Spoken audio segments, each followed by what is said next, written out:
morning to everybody. As you already know, my name is Claudio Zucca.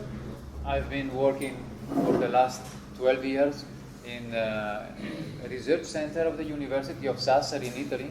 This research center is called Desertification Research Group, or NRD in Italian.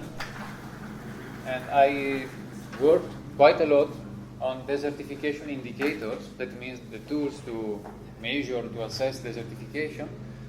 And during the last 3 years, I devoted most of my time to study the indicators which are not used to measure or assess desertification, but that are used to assess restoration, or let's say the impact of the intervention carried out to combat desertification. And I did it especially in the frame of a project called Practice. So during this lecture I will show you, let's say, a case study taken from this project. If you read the UNCCD Convention, that means the text of the United Nations Convention to combat desertification, you will read in Article 1 that combating desertification means doing activities as part of the integrated sustainable development which are aimed at, they say, prevention and/or reduction of land degradation, rehabilitation of partly degraded land, and reclamation of desertified land. This is part of this, let's say, formal definition. Most often, when you read the scientific literature, you find a partially different terminology.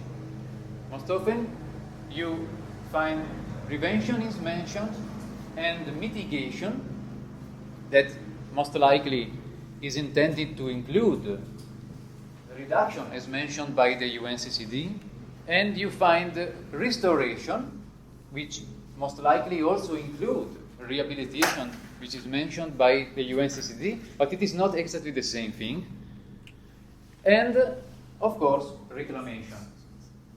The distinction between these four terms is not totally easy. The distinction between restoration and rehabilitation is probably most often left as unclear. Maybe we can think that restoration include the meaning, make us to think to restoration of pristine condition, and most often restoration is coupled with the adjective ecological. Rehabilitation, as typically a different purpose, is typically oriented to recover the productivity lost by a degraded environment. So I will show some examples later on. In 2009, during the first scientific conference of the UNCCD, this proposed to give an idea of how this issue must be dealt with. In this figure, you see in this axis the level of services provided by an ecosystem. More or less, we can say the health of the ecosystem. On this axis, you see the time. If we suppose that we start from an ecosystem with a high health, and we apply a disturbance or a pressure, we can see different scenarios. In the first scenario, the scenario A, when the pressure or disturbance factor is removed, the natural resilience of the ecosystem may allow the system to recover relatively soon and completely.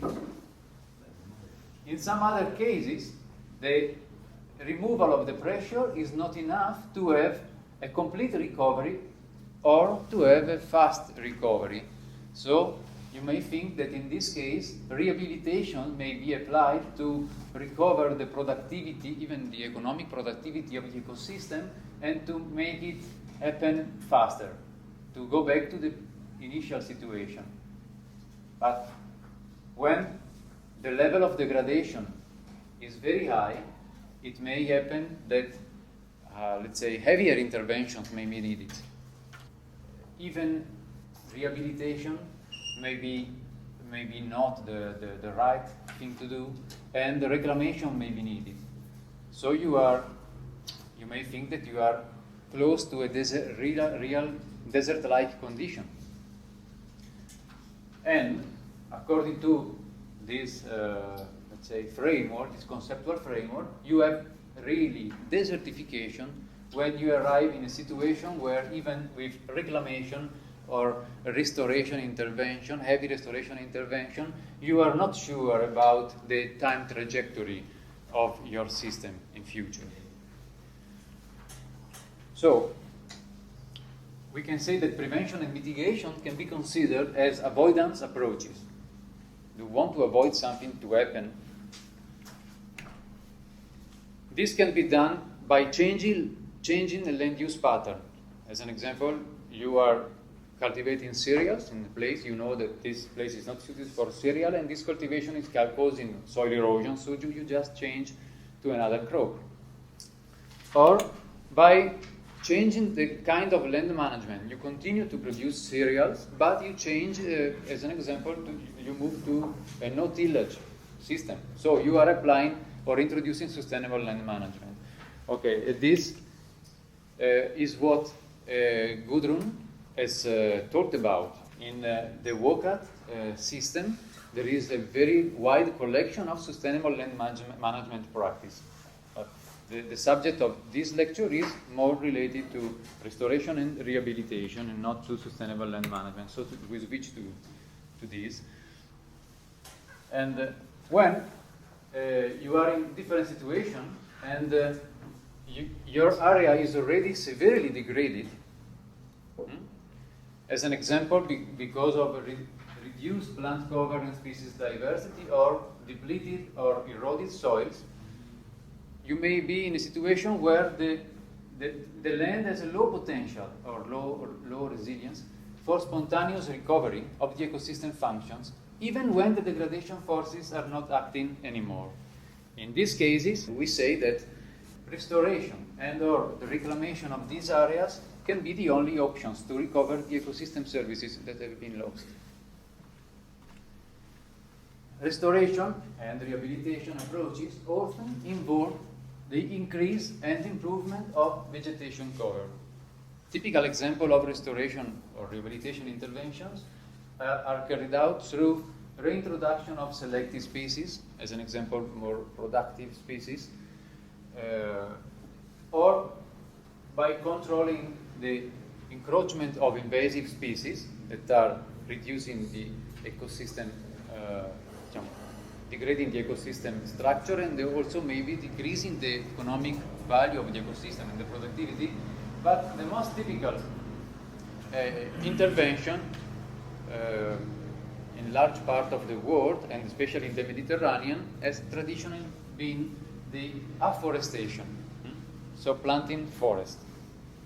As I told you in the beginning, it is not always easy to draw boundaries between prevention, mitigation, restoration, reclamation. One way to draw some, at least a smooth boundary, is to see this issue from this point of view. You may think that to have to the left a higher degree of spontaneous reversibility of degradation and a higher ecosystem of landscape function, and to the right the opposite situation. So as far as you are closer to this situation, where the system still conserves its potential and these provisional services, you may think that you can apply prevention approaches, and as far as you move to the other side, you are in a situation where restoration should be applied. So this is a possible conceptual framework that can help you to make a distinction between these different approaches. So, having said that, now I will show you some example of case studies, and especially example of case studies aimed at assessing the impact, the effectiveness of such interventions. These case studies come from the practice project The practice project is a European FP7 project carried out from 2009 to 2012. This is the title of the project. The objective of the project is to develop evaluation tools to assess the effectiveness of restoration actions in areas affected by desertification and covering a large diversity of socioeconomic and biophysical conditions worldwide. So it was a multi-partner project with partners and study areas in different parts of the world, from Latin America, Chile to Central America, Mexico, United States, several partners around the Mediterranean, even also in Israel, and China and South Africa and Namibia were also partners. So, as you can imagine, the project dealt with very different situations, different ecosystem, landscapes, different social systems, different type of community organization.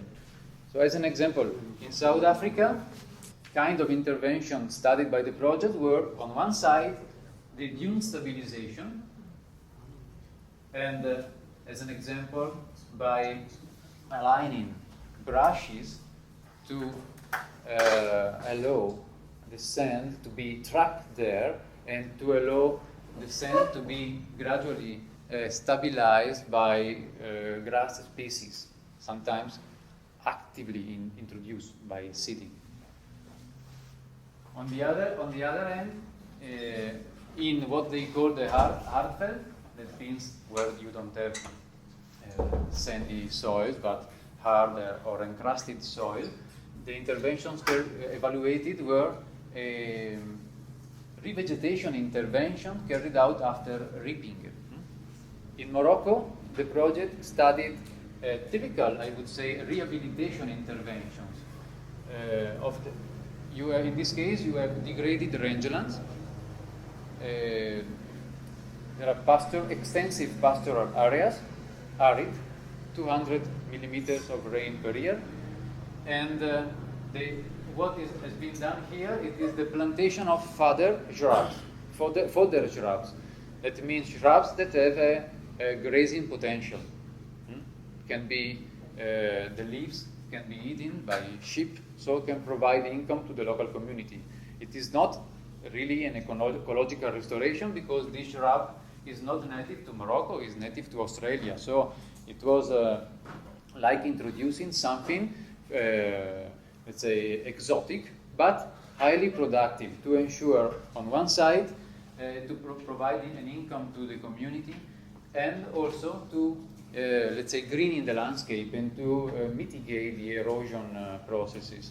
So this is a typical example of a rehabilitation intervention. You can see in this picture the plants just established along the furrows, and then the plantation in the productive phases. Maybe here the plantation is 5 years old. These plants can develop very well even under very dry conditions.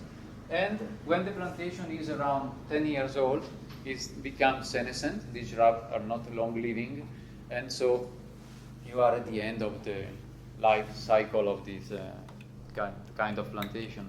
In Tunisia, an intervention that was studied was based on a different kind of species. It's Opuntia ficus indica, or prickly pear in English, that especially used in this area, in the highland, in the Feriana region, used to control sand encroachment. And it was also technically quite successful. In Chile, the project studied different kind of interventions, from soil stabilization and runoff control along the slopes, with plantation along lines like that, to runoff control in microbasins and gully, let's say, reclamation, with intervention like this one. In Israel, one of the sites studied was the Yatir forest, a well-known case of afforestation in dry land, in a context where the surrounding hills, of course it is an arid landscape, where the surrounding hills are very bare, especially also because they are subjective traditionally to nomadic grazing and to grazing pressure. And this forest has been established there many years ago, so it was a quite well-known case study for this kind of interventions.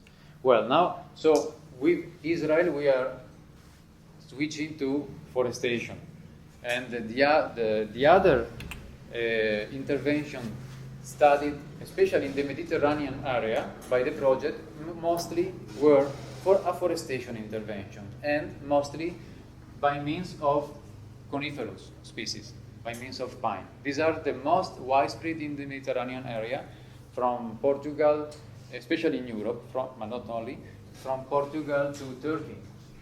So at least 3 sites in Greece, in Saloniki, in Spain, and in Pula and Sardinia were about pine forest plantation. And so why these interventions have to be evaluated? So evaluation, especially integrated evaluation, is important because through the evaluation you can demonstrate the benefit of management practices. Sometimes the intervention are carried out, they are not evaluation, and you even cannot say for sure if it produced benefits or not. Were the benefits more than the cost or not? Establish cost-effective threshold for the management alternatives to say in which condition this intervention really is cost-effective, is convenient, or in which condition is better to choose another alternative. So, identify priority areas where actions could be most effective. These subjects are really open subjects. Even the United Nations Conventions to Combat Desertification is searching for tools to perform this kind of evaluation. It is not easy. And the practice project developed a conceptual framework for doing evaluation. Basically, we say that the evaluation is necessary, first of all, to achieve as an objective improved action, better actions, and also increased adoption. And on one side, to do that, we need both biophysical and socioeconomic data, and in this sense, we say that the evaluation is integrated because it integrates different components of information.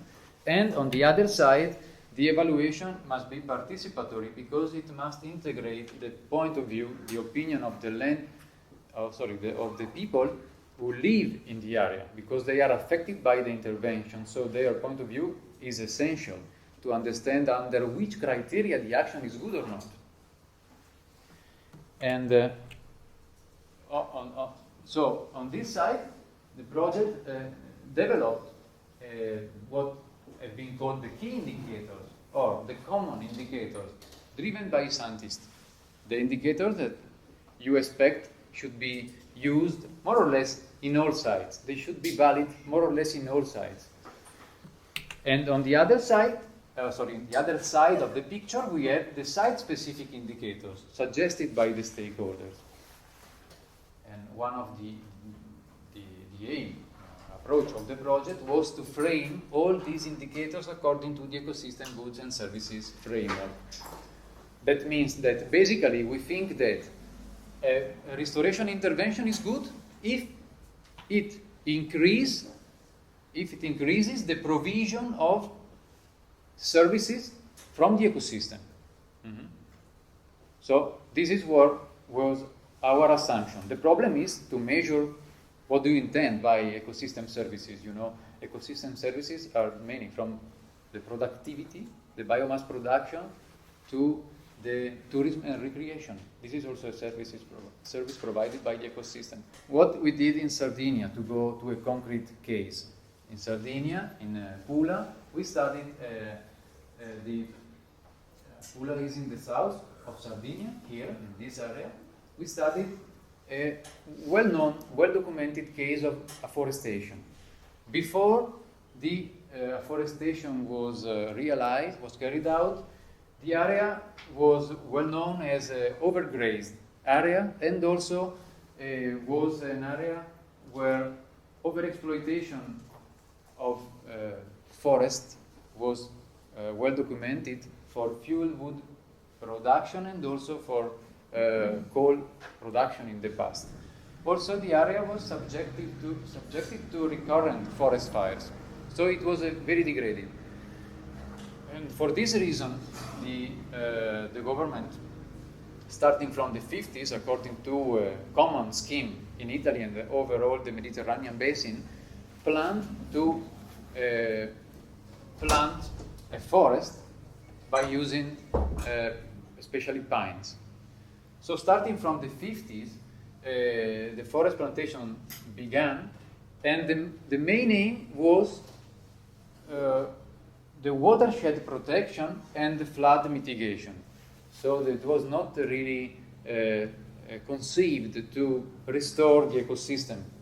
It was not really conceived to reduce soil degradation or thinking to biodiversity.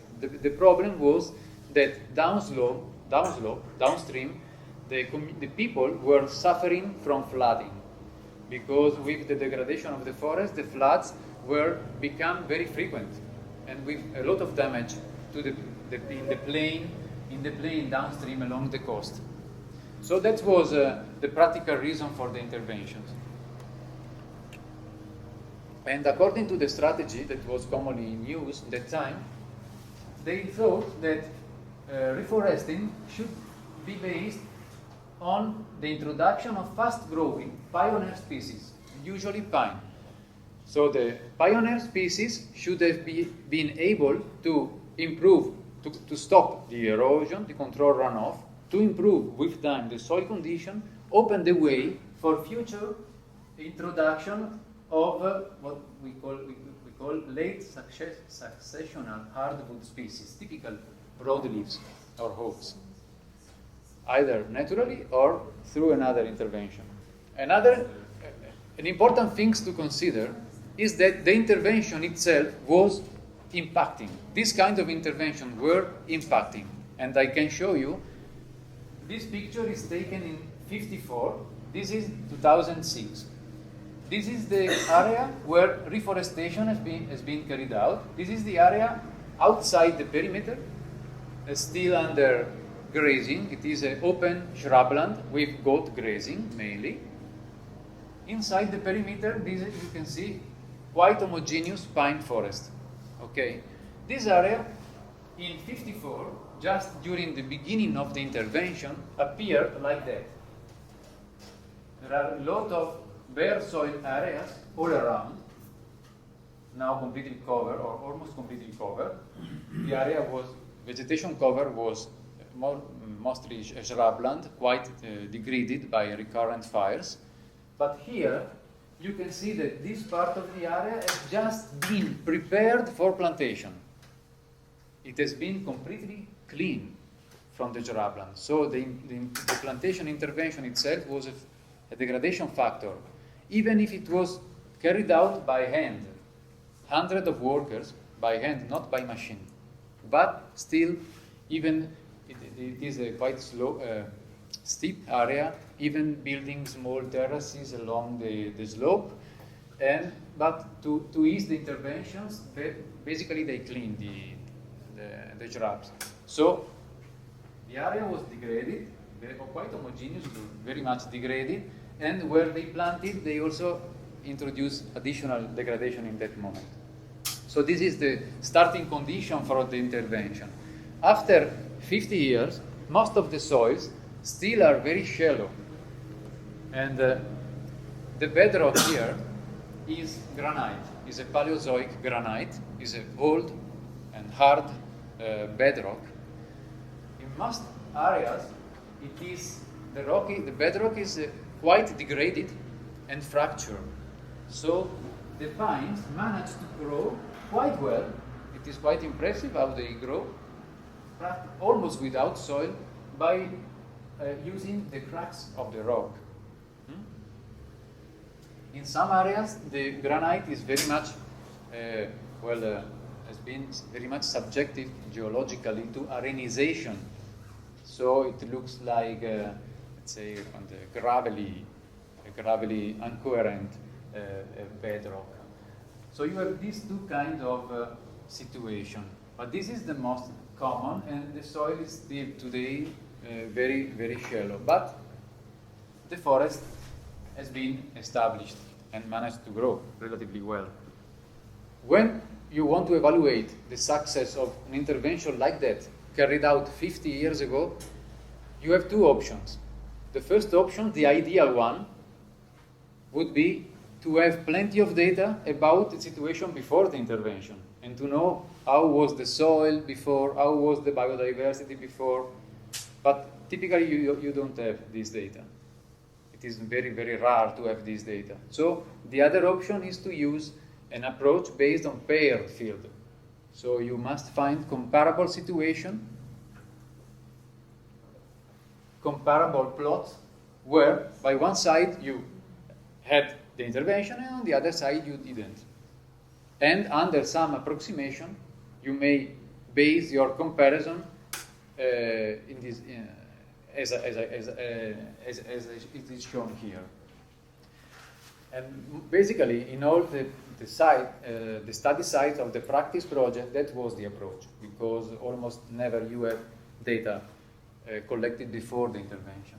So what we did here is to define 5 different situations. First one is the control area.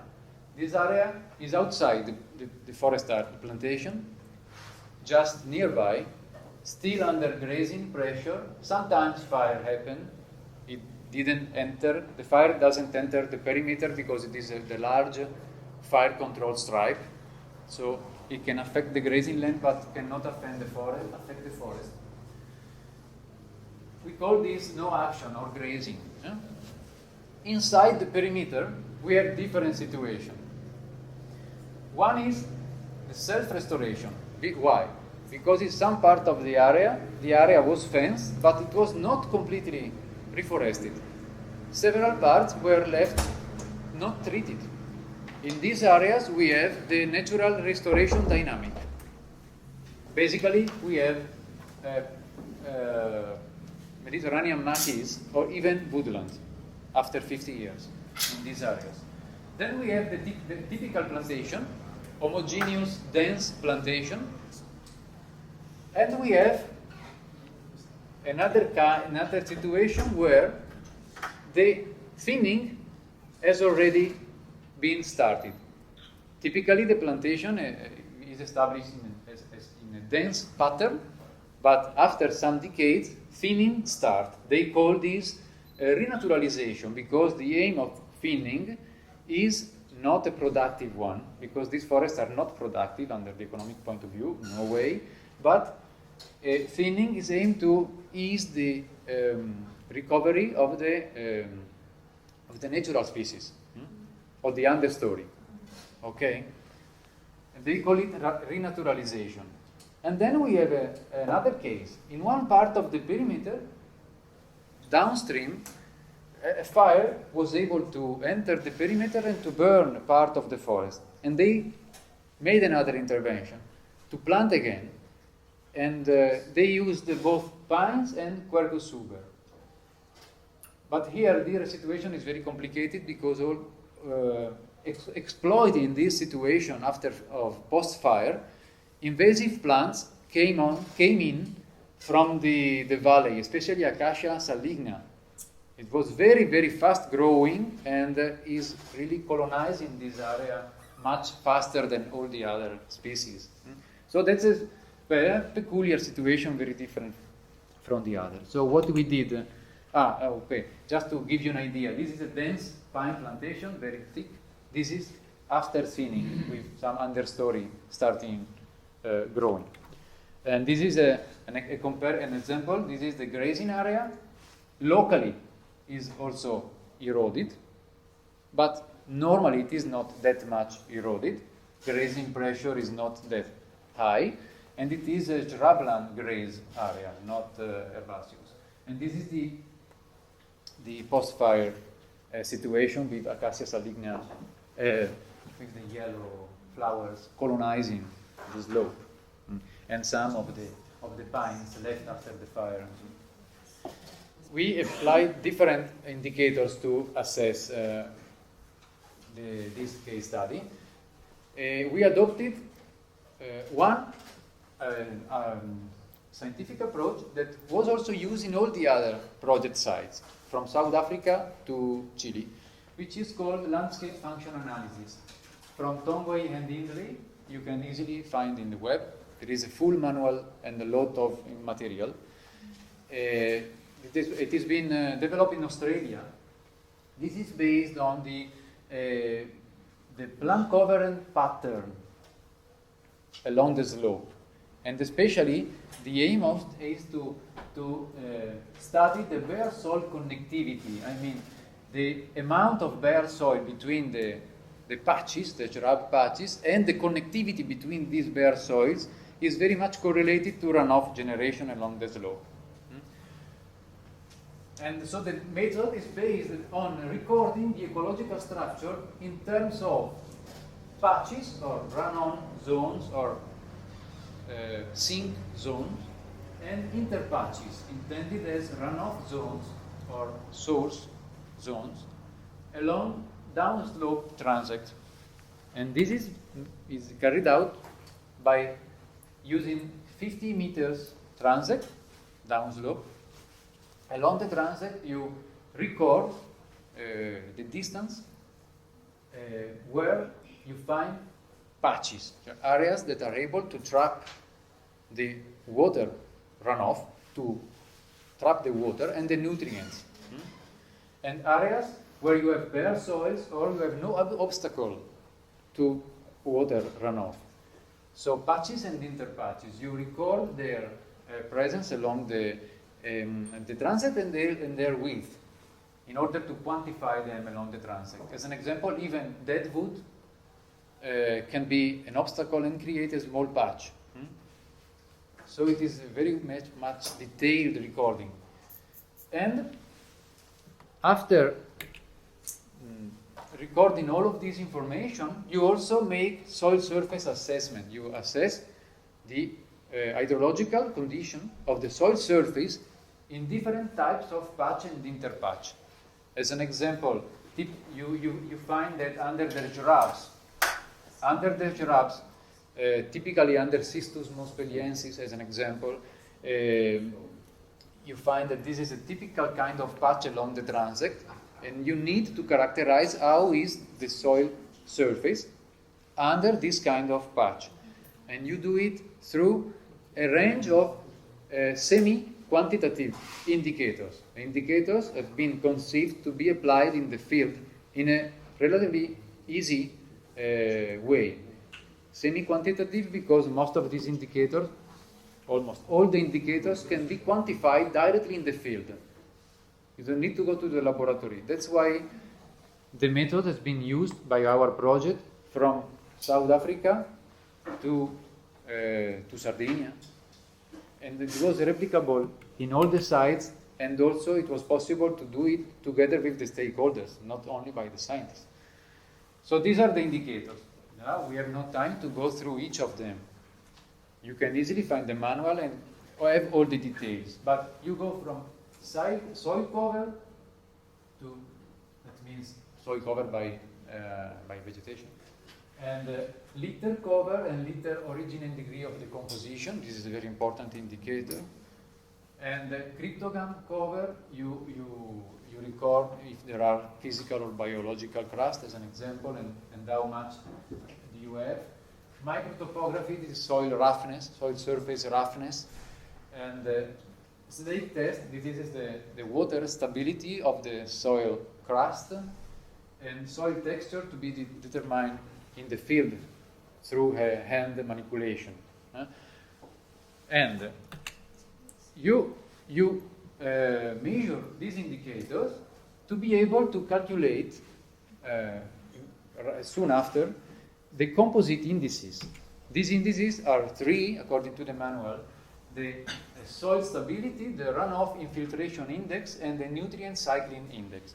In our project, we used these two, we didn't consider this index, and for this reason I mark in blue the indicators that we really measured in the field to be able to calculate runoff and infiltration index and nutrient cycling index. So we did our measurement, we made a lot of transects in our different systems from very patchy to very poorly patchy. And how we measure the soil surface indicators, we used the quadrant approach. We produced 50 centimeter by 50 centimeter quadrats with this graticule to be able to estimate the surface percentage visually, or counting, by counting, the surface percentage of the different indicators that I've shown you before. As an example, the soil litter cover or the cover by green biomass and so on, or even the cover by physical or biological crust, because in this case, after measuring and taking notes of what is on the soil, you remove the litter and you go down with the other indicators, such as soil roughness and so on. It takes sometimes half an hour for each quadrat, and of course you have to replicate the quadrats to have statistical significant data.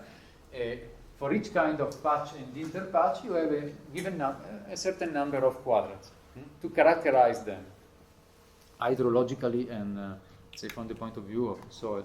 So we had 5 actions. We made 4 transects per action, so 20 transects altogether, and some 70 quadrats altogether. So this is to show you the main kind of patch and interpatch types that we measure. Typically, the patch were or resprouting shrubs or not resprouting shrubs. We found that they had quite different behavior and characteristics, and also a different kind of litter production and accumulation below them. So we distinguished the 2 types, and also there was another type that was mixed of the 2. And different kind of interpatch with bare soil or with some litter accumulation, more or less, and with some, more or less, annual grassland cover. And also, apart from that, we also made some other soil investigation. Under the quadrats, we dug mini pits to have so chemical and physical analysis and some more data. In some cases, we also used another index based on the community of soil microarthropods. And this, I don't want to give you the detail about that, but this index is based on the morphological characteristics of the microarthropods, those morphological characteristics that correspond to a different degree of adaptation of the microarthropod to the edaphic condition. To be short, arthropods like that are confined to the underground life. Typically, they cannot see, they have no pigmentation, they have no way to move, to reach the surface.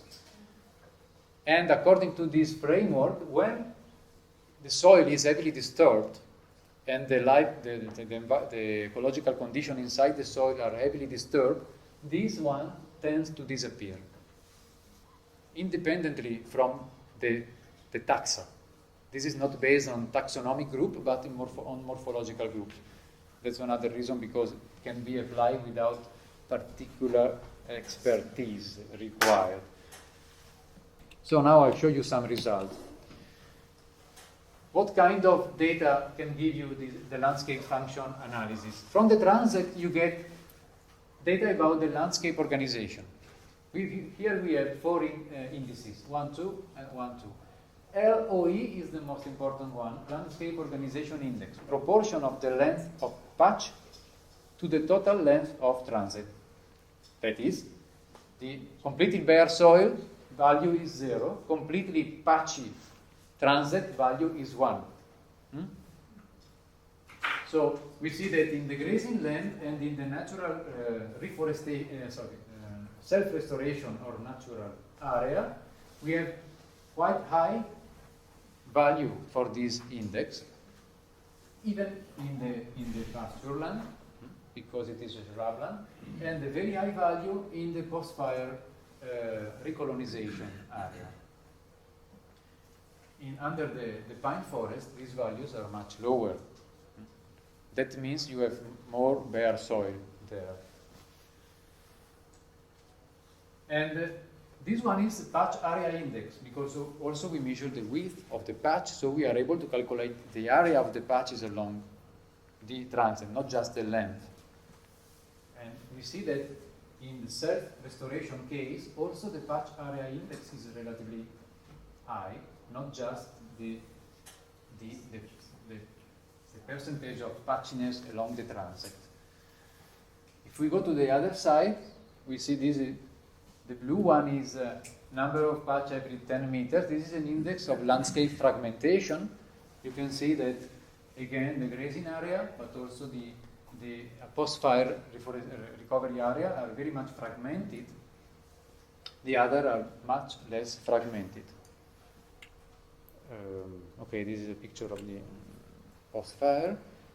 The runoff infiltration and nutrient cycling index, in this case of Pula, are very much correlated among each other because they are based on different indicators, but some of these indicators are the same for the two indices, others are different, but in the area they were almost invariant. So in this case, the two indicators are very much correlated. It is like having just one indicator. You can see from the point of view of infiltration and nutrient trapping, the self-restoration and the dense pine plantation has the best performance. This is very much related to the litter accumulation. And so under dense pine plantation, you have important litter accumulation, and so this influences this indicator. The soil properties. A few soil properties had showed statistically significant differences. I'll show you only these properties here. And the differences are only between some action. As an example, if you see organic carbon, you can see a statistical difference only between natural recovery or self-restoration and post-fire situation. The other differences are not significant. But this is quite wide. For nitrogen, you have a significant difference between natural self-restoration and these three other, and both cases of pine forest and also post-fire. Okay, this I can show you now some pictures to better visualize this data, taking into account that only a few differences are significant. So to better visualize that, this is organic carbon. This difference is the only, as I told, significant, but at least you can see a trend, watching the figure. The trend is quite similar for nitrogen, and it is not very different for exchangeable calcium and phosphorus, which are two important elements of fertility. A little bit different for potassium, where also the grazing area has quite higher values, and the grazing also have quite higher values for phosphorus. So, what are the results for the QBS data? Even in this case, you see that the self-restoration allowed, created a better environment for the microarthropods, at least according to the method that was used here. So even in this case, you have a better performance in the case of the self-restoration, which is apparently quite a lot correlated with the bulk density. So this, in this case, the disturbance factor that influenced the QBS index here is soil compaction. And in fact, we have some soil compaction in the grazing area and in the post-fire area. But anyway, even in this case, you have a better performance for bulk density, I mean for soil compaction, for the self-restoration area. So we put all our care in the beginning to choose the comparable plots. So we also studied the aerial picture in 1954, 1955, to be sure that all the sites were really degraded in the beginning. So starting from a similar situation. So at the end, what we have seen, this is the conclusion from the expert side. So a higher landscape structure values, patchiness, can be observed in the replanted burn area, self-restoration, and no action, so grazing area. From the point of view of the landscape structure indicators, both the types of pine forest are not favorable in terms of landscape organization because they are not enough patchy and there is too much bare soil. Even the replanted, let's say the recolonized area after fire, the recolonization was so fast that created a lot of patches that even this kind of process was favorable in terms of landscape organization. The NC and RI indices show highest values in self-restoration and also in the pine forest types in relation to patch area by one side and particularly to high litter accumulation in the interpatch areas. Organic carbon is significantly lower in the burnt area only and significantly higher compared to this in the self-restoration. This is most probably related to the post-fire events. That means interruption of litter input, post-fire erosion, and human cleaning again to make replantation another time. So this area was heavily disturbed, and you find the effect of this in organic carbon and other nutrients amount, much more than in the landscape organization. And nitrogen significantly higher only under self-restoration areas, and phosphorus and calcium a similar behavior. We found no evidence of increase of pH under the pine, most likely because the soils are already very acid. We are on granite. And the QBS, the index, highest values in self-restoration. So, at the end of the story, the self-restoration had the best performance in that area.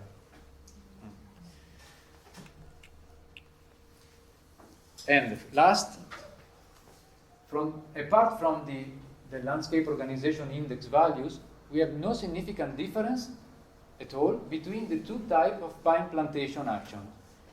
So the thinning, the renaturalization intervention, probably was too recent to influence our variables.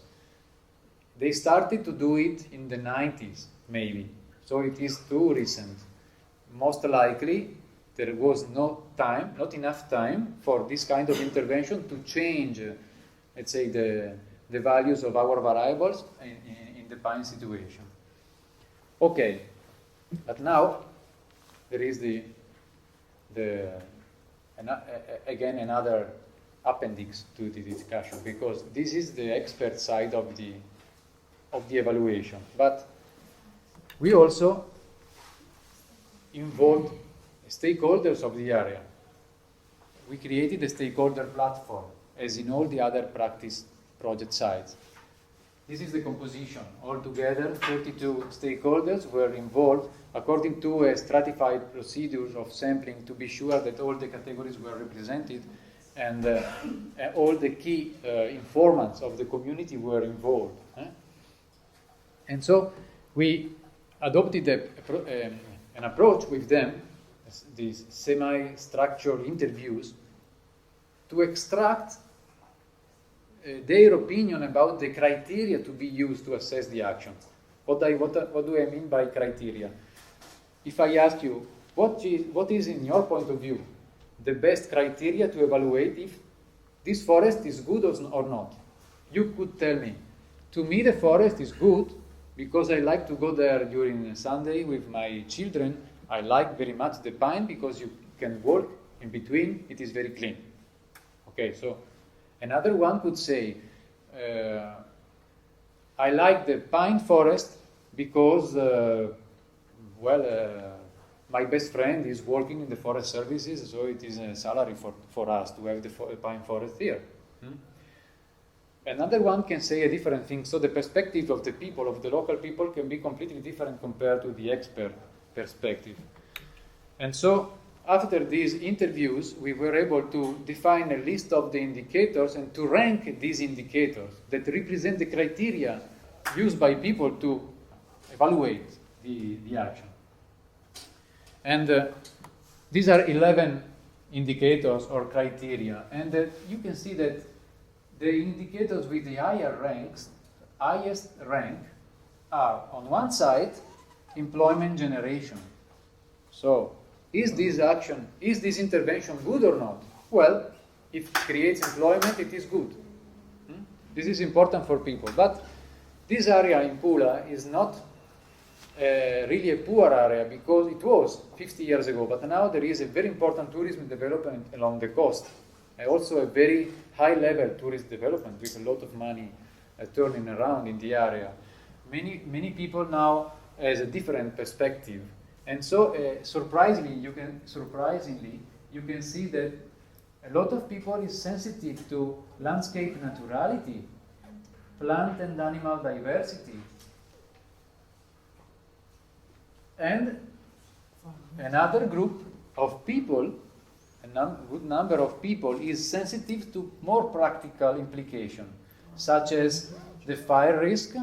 Fire is a problem, people is afraid of fire, they want a kind of landscape that is not so vulnerable to fire, and flood risk, and also indicators related to productivity, timber production. This is the highest rank indicator. And here you have soil, indicators related to soil, or to tourism or recreation or cost, are a bit less ranked than the other one. And then we use this ranking to perform a multi-criteria analysis later. But after this step, we also ask them directly their opinion about the different actions. Are they good or not? And we suggested them to compare the actions that we evaluated in the field. And these are their responses. This is the number of responses. These are the different actions, and this is the judgment. So, how can we read this? Grazing land, no action. According to, let's say, 11 people, very bad. What does it mean, very bad? It means that for different reasons, they think that this is not good to have this kind of landscape situation in their land. For different reasons. Maybe because they see it as a degraded. Maybe because they see it as not green enough. For different reasons, they don't like. It is not useful for them, and so. But we have a couple of answers that say the grazing land is good. Actually, we had 2 breeders in our stakeholder platform. Why only 2 breeders? Because most of people there is not dealing with breeding.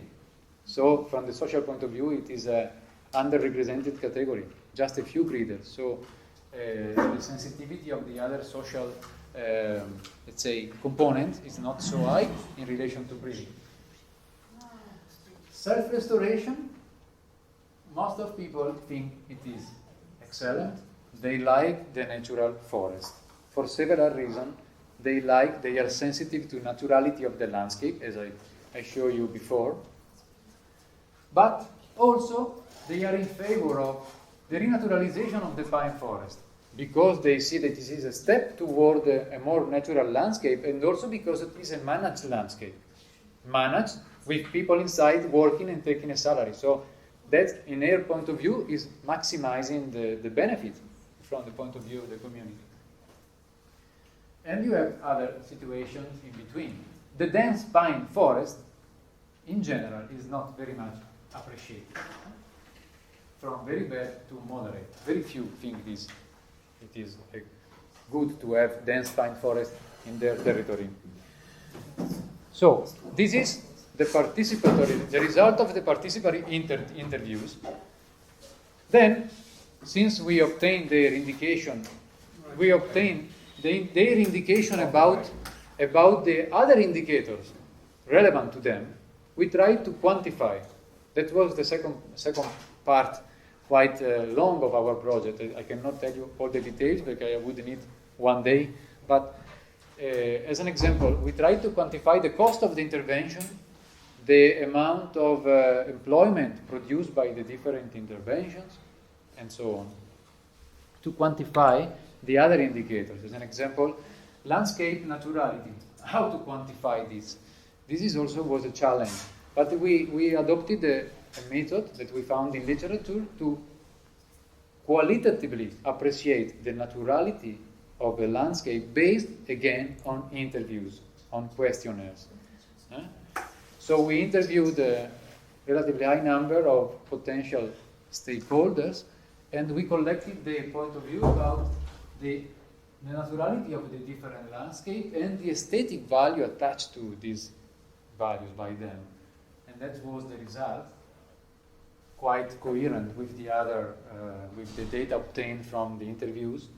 And then we quantified the employment generation in terms of work day per hectares per year, which is, of course, very high in the managed landscape and very low in the other one.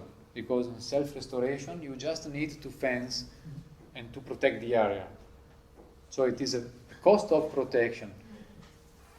And for the grazing, it was the, I'm sorry, I'm not talking about the cost, but the people needed to. The people needed to.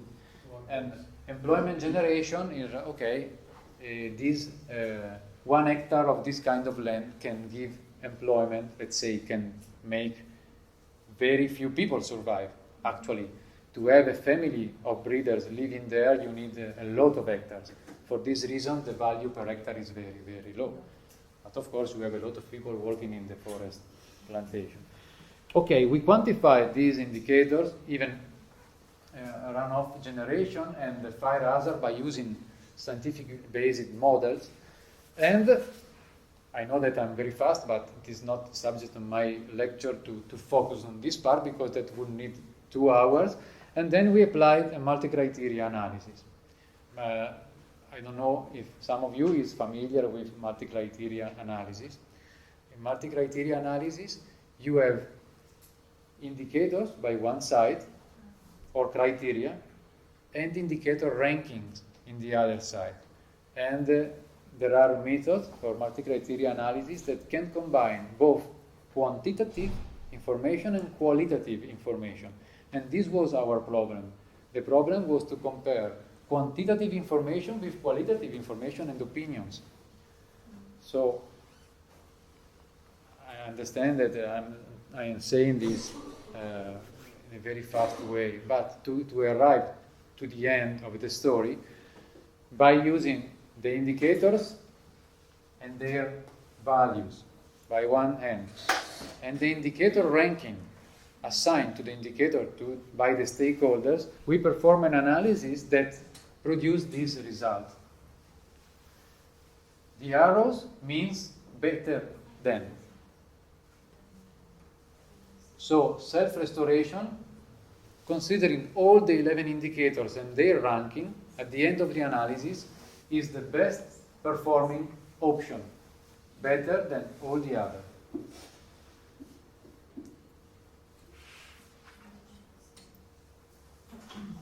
The second one is dense pine sand. Why? Because altogether, considering that some good effect on maybe on the soil, some good effect in terms of labor and other indicators, well, finally, our analysis gave us these results. So this is the second rank. But most important, it is clearly first rank, the self-restoration. So this can raise a lot of questions, because working with us, we had the people from the forestry administration. They were very much involved in the analysis, they liked the analysis, and well, that was subject for discussion. And that's all. That's the end of my lecture. Well, thank you very much, Claudio. If you have a good question that you'd like to make to Claudio, please do so. How you choose people for these interviews? The people has been chosen through a sampling approach based on, it is called, in jargon terms, snowball sampling. First of all, you try to see which are the key persons. As an example, a key person can be an officer from a land agency, or in some places, in some communities, a old guy in the community, or a former representative of the community. You start with them. At the end of the interview, you ask them, what do you think? Who do you think could be a best informed person, a person that has a strong opinion, that knows very well this intervention, and blah, blah, blah. And they address you and they say, okay, I think that you should go to Mr. Rossi, because Mr. Rossi has been for several times and very much involved in this, he knows very well the forest and blah, blah, blah, blah, blah. So you go to Mr. Rossi, and when you finish with Mr. Rossi, you ask him, and you create a network. Your network expands like that. After a few interactions, a few iterations, you find that people are sending you to the same guys. When you realize that they are sending you to guys that you already know, it means that more or less the network is complete. This is the sum rule you use to stop your sampling. That's with some more, let's say, correction. This is more or less the way.